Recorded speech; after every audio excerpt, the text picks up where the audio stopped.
பேரவைத் தலைவர் அவர்களே, நமது அரசால் பெண்கள் பயன்பெறும் வகையில் அவர்களின் முன்னேற்றத்திற்காகவும் பாதுகாப்பிற்காகவும் பல்வேறு திட்டங்கள் தீட்டப்பட்டு இதுவரை சிங்கப்பெண் சிறப்பு அதிரடிப்படை திட்டம், தாய்மாமன் தங்கமோதிர திட்டம், வெற்றி மகளிர் ஆடுகள் வளர்ப்பு திட்டம், அண்ணனின் சீர்திட்டம் போன்ற திட்டங்கள் அறிவிக்கப்பட்டு அதற்கான நிதி ஒதுக்கீடும் செய்யப்பட்டு நடைமுறைப்படுத்த நடவடிக்கைகள் மேற்கொள்ளப்பட்டு வருகிறது. மேலும் நமது அரசு மக்களின் வாழ்வாதார முன்னேற்றத்தினை முதன்மை நோக்கமாக கொண்டு வெற்றி தொலைநோக்கு திட்ட ஆவணத்தினை வெற்றி விஷன் டாக்குமெண்ட் வெளியிட்டுள்ளது. அந்த திட்ட ஆவணத்தின் அடிப்படையில் இலக்கு நிர்ணயம் செய்து பல்வேறு திட்டங்கள் அடுத்து வருகின்ற 1ஆம், 3ஆம் மற்றும் 5ஆம் ஆண்டிற்குள் நிறைவேற்றத்தக்க திட்டங்களாக வகைப்படுத்தப்பட்டுள்ளது. சிறப்பினமாக பெண்கள் பயன்பெறும் வகையில் பல்வேறு திட்டங்களுக்கு செயல் வடிவம் கொடுத்து இவ்வரசு நிறைவேற்றும். கடந்த 4 மாதங்களாக வளைகுடா பகுதியில் நிலவி வரும் போர் சூழல் காரணமாக எரிவாயு சிலிண்டர் கிடைப்பதில் தட்டுப்பாடு நிலவி வருகின்றது.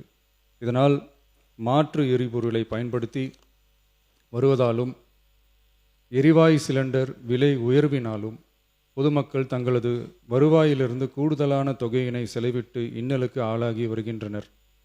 இதனை கருத்தில் கொண்டு நிதி நெருக்கடியான சூழலிலும் பொதுமக்களின் நிதிச்சுமையினை குறைக்கும் வகையிலும் பொதுமக்களின் நலனை பாதுகாக்கவும் மக்களுக்கு அளித்த வாக்குறுதியை நிறைவேற்றும் நோக்கிலும் எரிவாயு சிலிண்டருக்காக செலவழிக்கப்பட்டு வரும் தொகையினை அவர்களுக்கு வழங்க அரசு முடிவு செய்துள்ளது.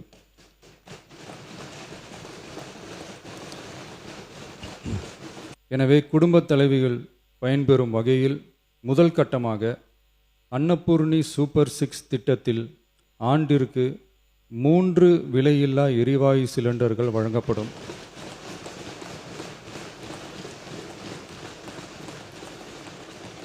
எரிவாயு சிலிண்டருக்கான விலை பயனாளிகளின் வங்கி கணக்கில் நேரடியாக வரவு வைக்கப்படும்.